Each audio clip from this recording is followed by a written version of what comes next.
Minhas amigas e meus amigos, muito boa tarde. Se a gente tivesse a fé do tamanho de um grão de mostarda, diríamos ao monte para ir de um lado para o outro, e ele iria. Quem nos traz essa mensagem é o Mestre Jesus. Se tivéssemos a fé do tamanho de um grão de mostarda, poderíamos mover montanhas, né? Não sei se vocês já conhecem o tamanho de um grão de mostarda, né? Quando eu comecei a estudar Espiritismo, eu não conhecia, né? Eu conhecia a mostarda líquida, mas não conhecia o grão de mostarda. E aí eu fui procurar saber o tamanho do grão de mostarda, né? É muito pequeno. É mais ou menos o tamanho de um grão de arroz, só que redondinho, né? O tamanho de uma pimenta do reino. O que Jesus quer nos dizer com essa mensagem, né? Primeiro, que a nossa fé é muito pequena, né? Porque não é nem do tamanho de um grão de mostarda. E de vez em quando ele dizia assim para seus discípulos: ó homens de pouca fé, né? E olha que eram os discípulos dele, né? Bom, mas tem uma parte positiva, aliás, é toda positiva, né? Mas tem uma parte motivante ou motivadora dessa mensagem de Jesus. Que ele quer dizer assim, olha, a tua fé é muito pequena, mas se você tivesse um pouquinho mais, você poderia realizar coisas extraordinárias. Se tivéssemos um pouquinho mais de fé, poderíamos realizar coisas extraordinárias. E a gente não tem essa fé, né? A gente ainda duvida muito de si mesmo. A gente ainda se percebe como um ser a esmo, né? Um acidente espiritual. Pior, algumas pessoas acham que é um acidente biológico. Ah, eu nasci aqui por acaso, né? Estou aqui, foi apenas uma união entre um espermatozoide e um óvulo e pronto, cá estou, né? Não nos damos conta da grandeza que é um projeto de vida no nosso planeta. O que é um projeto de reencarnação? As coisas não acontecem por acaso, muito menos o nascimento, ou como nós espíritas costumamos dizer, o renascimento de uma pessoa, de um espírito, aqui no nosso planeta. Viemos para cá com sérias pretensões de nos educarmos. Sérias pretensões de nos educarmos. Mas é quando a gente chega aqui, a gente esquece. Alguns caem na ideia de que são sofredores, estamos aqui para sofrer. Outros caem na ideia de que estamos aqui para gozar as coisas boas da vida, né? E esquecem do grande projeto que é estar reencarnado. Nós viemos aqui para participar de uma grande escola, de uma grande universidade, que se chama vida reencarnada, né? Se nós tivéssemos essa ideia completa do que somos nós, teríamos mais fé, né? Porque percebam que as pessoas, com raríssimas exceções, elas costumam ter mais fé quando a coisa aperta, né? É um projeto profissional fracassado, né? Ou uma doença mais grave, ou um relacionamento que se rompe. Aí busca uma determinada religião, para reencontrar a fé que está adormecida, né? Ou seja, aquela certeza absoluta de que existe algo além daquele meu sofrimento. E o nosso amigo Lorival Lopes fala aí nesse livrinho que Célia nos leu antes, né? Que o sofrimento ele tem um propósito, né? Ora, se nós não estamos aqui para sofrer, qual é o propósito, enfim, do sofrimento? É chamar a atenção do espírito que ele não está dando devido valor às coisas que ele veio aprender aqui, né? E se nós não estamos a aprender as coisas, nós acabamos sofrendo, né? Como um aluno que brinca durante o ano todo letivo, não estuda, é relapso com seus deveres, chega no final do ano, ele sofre porque vai ficar de recuperação, e às vezes pior, sofre porque vai perder um ano, né? Então, nós nos assemelhamos a esse aluno irresponsável. Quando começamos a ter a percepção da espiritualidade em nossas vidas, começamos a nutrir mais fé. Porque é possível termos fé sem religião oficial. Mas é impossível nós termos fé sem percebermos a espiritualidade em nossa vida. Porque a fé é algo que nós acreditamos porque nós acreditamos, né? Se você perguntar a uma pessoa por que ela acredita naquilo, com muita fé, ela vai dizer, porque sim, né? Igual criança, eu quero porque eu quero, né? A gente não sabe explicar muito bem, né? Fé não é ver para crer, fé é crer para ver acontecer. Mas os espíritos perceberam que nós somos alunos irresponsáveis, e eles nos enviaram um instrumento fantástico há cerca de 150 e poucos anos atrás, para direcionar essa nossa fé perdida, né? Porque, ainda mais com a evolução da ciência, aí é que nós esquecemos mesmo da nossa natureza, né? Então, há 150 e poucos anos atrás, veio o advento do Espiritismo, né? Eu costumo dizer que o Espiritismo é uma doutrina para as pessoas de pouca fé, né? Ou para a maioria delas. Porque as pessoas que têm muita fé, né, já tem fé, acredita na espiritualidade. Como eu disse antes, são raros, né? Aqueles que têm realmente fé. Mas aí vem o Espiritismo e começa a nos mostrar as razões, né, os questionamentos, as relações das coisas que nós deveríamos ter como mais importante, que são as coisas espirituais, né? Por que ter fé? O que é fé, né? O que é ter uma autoconvicção de que nós vamos conseguir alguma coisa? E aí a doutrina espírita é muito sábia quando, pela voz do codificador Kardec, coloca assim: a fé inabalável é aquela que pode encarar a razão em qualquer momento da humanidade.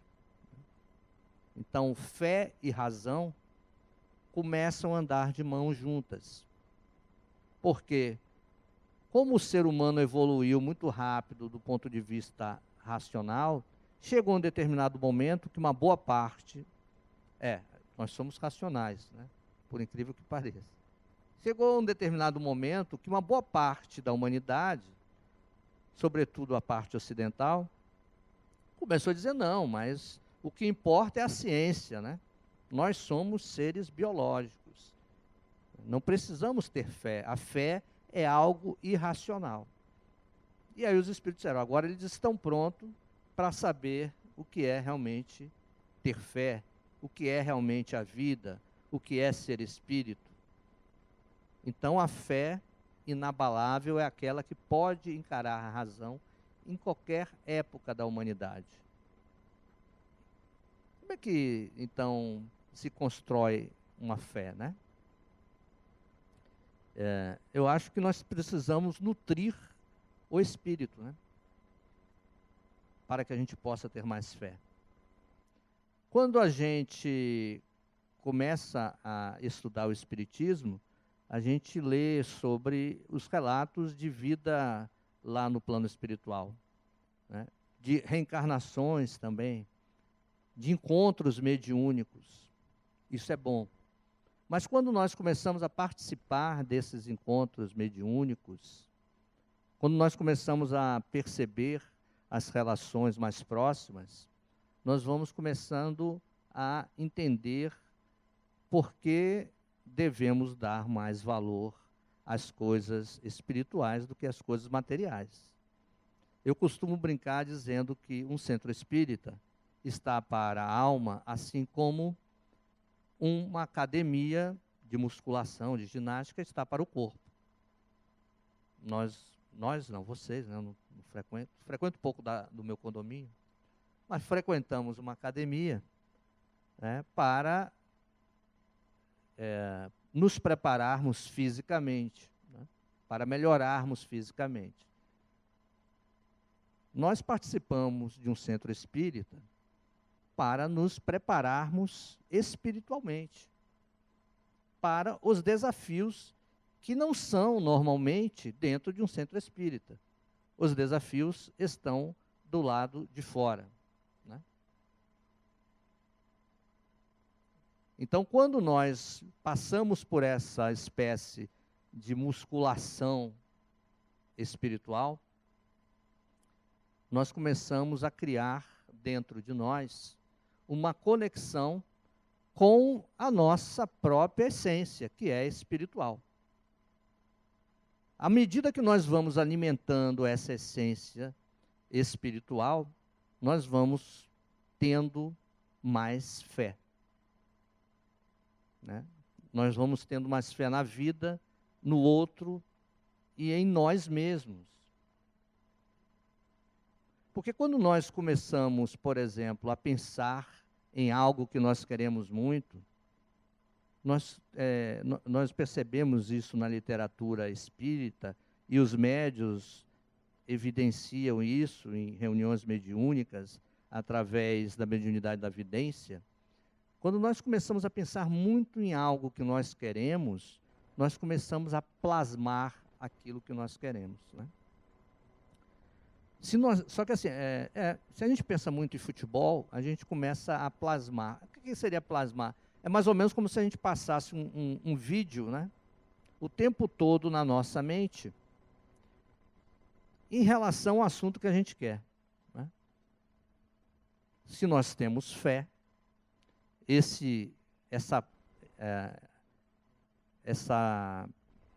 projeção que nós colocamos ao redor do nosso espírito, da nossa mente, se nós temos fé, aquilo ali vai virar um vídeo em 3D, super colorido, né? Com áudio fantástico. E além do mais, aquele vídeo que está rodando ao redor na nossa mente, né? Aquilo que nós plasmamos, vai mandar mensagens para o universo daquilo que nós queremos, né? Do desejo que nós queremos. Aquilo que o pessoal chama de graça, né? Os religiosos, a graça que nós queremos. E vai contaminar, parece como se fosse uma rede social, né? Nós vamos emitir essas vibrações para a eternidade, para o universo. E a espiritualidade boa capta isso e mostra ali, a Célia está vibrando por isso aqui, que bom, vamos ajudá-la, né? E aí a fé de Célia vai aumentando e a espiritualidade vai ajudando. Algumas pessoas podem dizer, mas tem a questão do merecimento, né? Sim, né? A gente precisa saber, né, também do nosso status quo espiritual. Mas assim, será que a gente sabe exatamente o que a gente merece? Né? Será que a gente sabe exatamente qual é o nosso nível de merecimento? Porque a gente faz muita confusão, né? Quando a gente reencarna, a gente esquece que é espírito e fica só vibrando pelas coisas materiais. Eu quero um emprego melhor, eu quero um carro melhor, quero isso melhor. Eu não estou dizendo que tais componentes não sejam importantes para exercermos bem essa experiência que nós estamos tendo aqui na Terra, que é uma experiência espiritual. Não, uma boa profissão, bom dinheiro, boa vida é importante. Mas isso é o meio, não é o fim. Quantas pessoas têm tudo isso e são extremamente infelizes? E quantas pessoas têm pouco, né? E são pessoas mais felizes? Então, é necessário que a gente compreenda também esse processo. Né? Por isso que é necessário criar essa musculatura espiritual. Mas é também importante que a gente busque esse autoconhecimento, né? Porque assim, se a gente quer ter uma autoconvicção, uma autoestima, né, a gente precisa saber o que quer. Porque senão você vai fazer uma oração, por exemplo, para o seu anjo guardião, ou para Deus, ou quem for católico, para o santo, né, promessas, né, e vai escolher aquilo que você não quer. Né? E nós fazemos muito isso de maneira inconsciente, em função de algo terrível, e que ainda acontece na humanidade. Algo chamado medo. Medo. Nós temos medo ainda. E o medo transforma, às vezes, aquilo que a gente quer naquilo que a gente não quer. Por exemplo, eu tenho medo de ficar desempregado. Tem um negócio de desempregado aí também na sua mensagem, né? Sério, parece que estava lendo aqui minha palestra hoje. Tenho medo de ficar desempregado, aí vem um desemprego, é crise, é não sei o quê, vem desemprego na mente, o sujeito fica desempregado. Né? Então, aquela pessoa, em vez de estar vibrando por um bom emprego, vibrando por boas oportunidades de negócio, vibrando por uma situação financeira melhor, ela estava vibrando para perder o emprego, para ficar desempregado, porque o medo traz isso. Nós acabamos vibrando naquilo que a gente não quer, naquilo que a gente não gosta. Então, é necessário que a gente busque se autoconhecer, né? E buscar, e que essa busca nos traz assim, uma resposta do que nós queremos fazer aqui mesmo. Né? Porque quando a gente começa a fazer essa busca, o medo vai se dissipando. O que eu vim fazer? Eu brinco até em alguns cursos que eu dou, aqui também no Harmonia, né? Para a gente de vez em quando fazer uma seguinte perguntinha básica. O que eu vim fazer mesmo aqui nesse planetinha azul? Né? Tinham tantas casas, tantas moradas na casa do meu pai, né? Mas a gente escolheu reencarnar, já estamos na época de escolher, escolhemos reencarnar na Terra e escolhemos um projeto pessoal, uma missão pessoal aqui. Talvez nada com grande elaboração, mas que contemplasse os principais aprendizados nessa vida. Né? Então, precisamos retornar aquilo ali. Né? E quando nós começamos a retornar aquilo, vai alimentando a nossa fé. Porque nós vamos nos sentir alinhados com a nossa missão de vida, o nosso propósito, né? O que é que eu estou fazendo, afinal, aqui nesse planetinha azul? Né? E a vida, quando nós fazemos essas perguntas, a vida, a espiritualidade, a nossa conexão com o divino, nos dá a resposta. Né? Nós temos coisas importantíssimas a fazer aqui, para nós mesmos.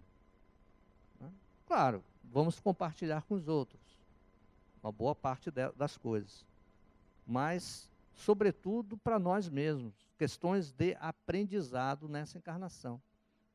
Então, muitas vezes, quando nós estamos sofrendo, passando por situações difíceis, a gente, em vez de fazer uma pergunta desse tipo, né? O que a vida está querendo me dizer agora, por exemplo? Nós ficamos falando mal da vida. Ah, Deus não gosta de mim, né? Deus não me ama, não me quer. Ah, eu não gosto do prefeito, do governador, do presidente, do dono da empresa. Enfim, nós não paramos para pensar o que a vida está querendo nos dizer. E isso tem a ver com qualquer dificuldade, inclusive dificuldade relacionada a doenças. Né? O que Jesus dizia quando ele curava alguém? Fiz uma pergunta, viu, gente? De novo, né? Pessoal, acorda. 1, 2, 3, toda outra vez. Pessoal, gente boa. O que Jesus dizia quando ele curava alguém? A tua fé lhe salvou, a tua fé te curou. Né? Muito bem. Tiveram umas 2 pessoas que falaram, mas... Ou seja, tudo bem, a gente pode até imaginar, e claro que com muita propriedade, de que a presença do Mestre Jesus, imantado com a energia, né, que ele tinha, ele tocava as pessoas, né, ele tinha uma mediunidade de cura altíssima. Mas, mesmo assim, ele dizia, tua fé te curou. Então, quem cura, né, a cura está dentro de nós. Não estou dizendo que podemos ficar curados de todos os males, mas, se ficarmos curados, é a nossa fé que está fazendo por nós. Então, nós devemos entender esse processo. Né? Não estamos aqui para sofrer, não. Nós estamos aqui para aprender coisas importantes na vida. E, às vezes, um sofrimento moral e um sofrimento físico só está querendo te alertar a isso. Né? E que você vai fazer um exercício que se chama ter fé. Né? O exercício que nos tira da posição de sermos mortais, simples mortais, para uma posição de sermos espíritos imortais, é o exercício da fé. Quanto mais nós vamos repetindo tais exercícios, nós vamos começando a criar aquela musculatura espiritual, é como se tivéssemos reservas de fé dentro de nós. Né? Poxa, fulano de tal passou por aquele problema, mas não está nem muito aí. Né? Ano passado, me encontrei com uma amiga, ficamos conversando sobre nossos problemas, né? E no final, ela me disse, Sócrates, como nós estamos sofrendo, né? Aí eu parei assim para pensar, eu pensei assim, poxa, será que eu estou sofrendo e não percebi, né? Eu que falo muito sobre isso, né? Estudo muito, reflito muito. Mas eu parei para pensar e disse assim para ela, não, fulana, eu não me sinto um sofredor, né? Eu me sinto um agente, né, da minha vida. Me sinto um aluno que ora tem notas boas, ora não tem. Buscando ser esforçado. Mas não uma pessoa que sofre, né? Ou seja, eu não me sinto infeliz. Pelo contrário, né? Eu me sinto mais feliz do que infeliz. Agora, uma coisa realmente me chamou a atenção. As nossas vidas estavam, ou eram, muito parecidas, né? Passamos por problemas parecidos. Mas ela estava sofrendo, de verdade. Né? Ela estava mais infeliz. Não era uma pessoa deprimida, não, porque depressão é uma doença. Né? uma pessoa que estava infeliz, né? E eu disse para ela, você precisa buscar mais a espiritualidade. Você precisa aprender mais com a vida. Porque passamos por eventos semelhantes, não só no ano passado, mas durante as nossas vidas, e eu faço a interpretação de uma maneira diferente da sua. Ou seja, se a gente for perguntar, né, para a maioria das pessoas com mais ou menos a mesma idade, a gente vai perceber que a maioria das pessoas passaram por problemas semelhantes, né? O que importa, então, na grande maioria dos casos, é como nós interpretamos esse problema, como é que nós damos sentido a ele. Eu já contei uma vez aqui, mas não me canso de contar, né, que eu estava de férias no Rio de Janeiro e fui passear com minhas filhas no aterro do Flamengo. E aí, quando eu cheguei no aterro do Flamengo, a gente viu um jogo de basquete lá e um cadeirante jogando, com pessoas ditas normais. E, por incrível que pareça, o cadeirante fazia mais cesta do que a maioria dos que estavam lá. Aí eu cheguei para minhas filhas e mostrei, está vendo? As pessoas fazem a superação dos seus limites, né? O ser humano não tem limite físico, o limite está aqui.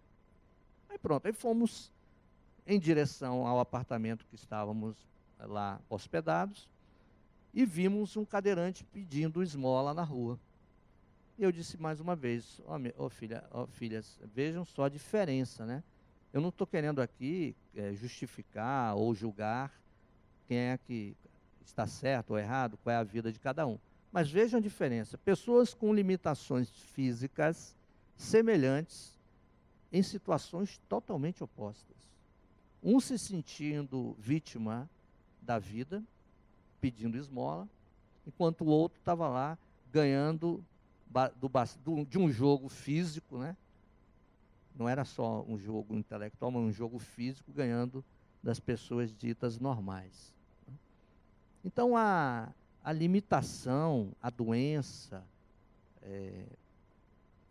ou a limitação mental também, está dentro de nós, né?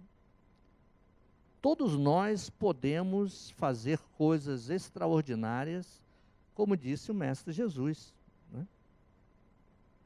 Se você tiver a fé do tamanho de um grão de mostarda, você manda um monte ir de um lado para o outro, ele vai. Obviamente ele não estava falando, ele estava falando de um jeito figurado, né? Mas a gente sabe que as pessoas que têm muita fé, elas conseguem fazer coisas extraordinárias, né? Então é necessário também que a gente tenha essa autoconfiança, né? Que se passa por esse autoconhecimento, saber dos nossos defeitos, mas também das nossas qualidades, porque uma pessoa autoconfiante não é aquela pessoa que gosta de, o pessoal diz assim, tirar onda, né? Aquele jogador de futebol marrento. Não, não é isso, né? Uma pessoa autoconfiante, ela sabe das suas possibilidades e da sua capacidade.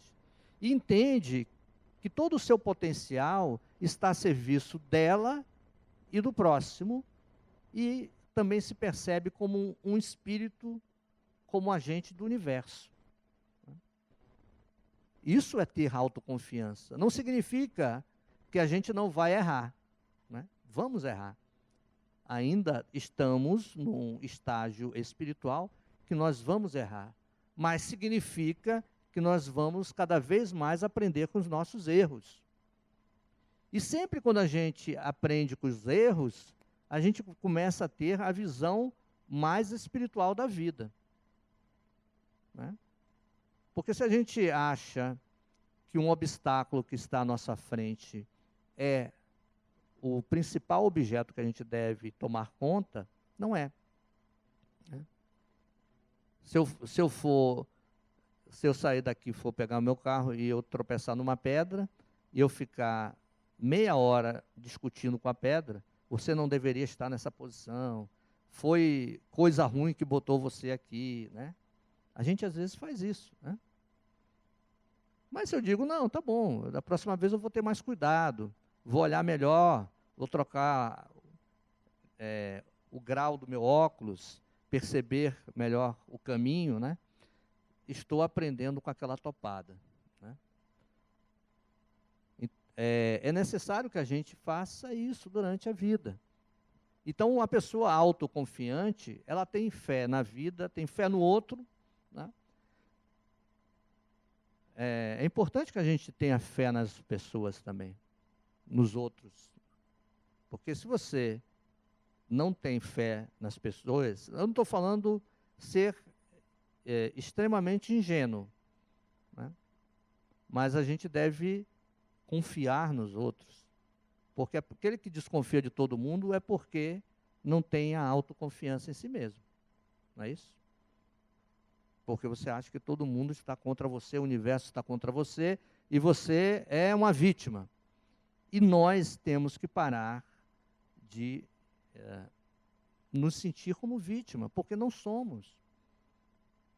Nós somos construtores do universo. Nós somos espíritos imortais.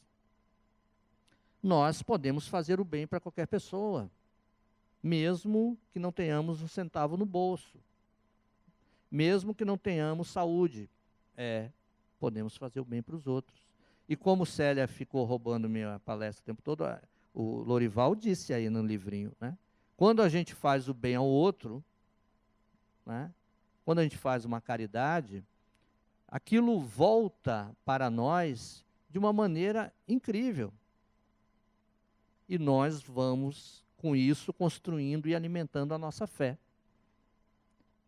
Então, não podemos separar fé de crescimento espiritual, né? Podemos até não ter religião, mas nós não podemos separar fé de espiritualidade. O espiritismo ele não é a doutrina para transformar as pessoas em espíritas. O papel do espiritismo é transformar as pessoas em espíritos, ou seja, em algo que ela já é, né?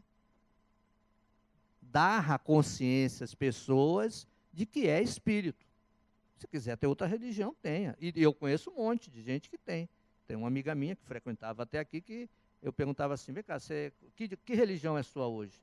Ela é hoje que dia só? Hoje é sexta-feira. Então, hoje eu sou do candomblé. Não, porque segunda ela era católica, terça era evangélica, quarta era espírita, quinta era budista. Pan-religiosa, né? Ou, como diz Adenauer Novaes, ela tinha a sua religião pessoal, né? O que eu estou dizendo é que não adianta nada ser pan-religioso se você não trazer aquilo para dentro de si, né? Eu conheço pessoas ditas ateias, né, ou ateus, que têm mais fé do que alguns religiosos que eu conheço. Tem fé, não pratica nenhuma religião, né? Mas tem a sua fé, uma autoconfiança, né? Quer ver uma pessoa? Aquele Betinho, não era Betinho, aquele do Negócio Sem Fome, né? Que fez um projeto, né? Ele era ateu, né? Ele se dizia ateu, mas ele tinha uma fé na humanidade incrível, né? Conseguiu mobilizar o país. Não acabou a fome do país na época, mas deixou um grande exemplo, né, de que a gente, com caridade, com atenção ao próximo, podemos fazer coisas muito boas. A necessidade, então, da gente ter fé é algo, digamos assim, que combina com o crescimento espiritual. Porque nós estamos já no momento de que não é uma fé cega, não é um fanatismo, né? É a fé de que nós estamos vivendo aqui uma experiência, né? Uma experiência que vai nos proporcionar bons frutos no crescimento espiritual. Mas os bons frutos não é para a gente colher quando a gente desencarnar, não, né? Porque às vezes a gente fica, não, eu vou ser bonzinho, para quando eu desencarnar, não. Né? Porque a vida espiritual, ela não começa quando a gente desencarna. A vida espiritual começa agora. Você já está vivendo uma vida espiritual, só que você não percebe. Aí quando desencarna, você, eu era espírito e não sabia, ou não me lembrava. Né? Então a pessoa que alimenta e tem a sua fé é aquela que se entende como espírito. Né? Eu estou, então, vivendo uma vida espiritual, onde o meu emprego, onde a minha família, onde meus amigos, onde o meu círculo religioso compõem esse processo.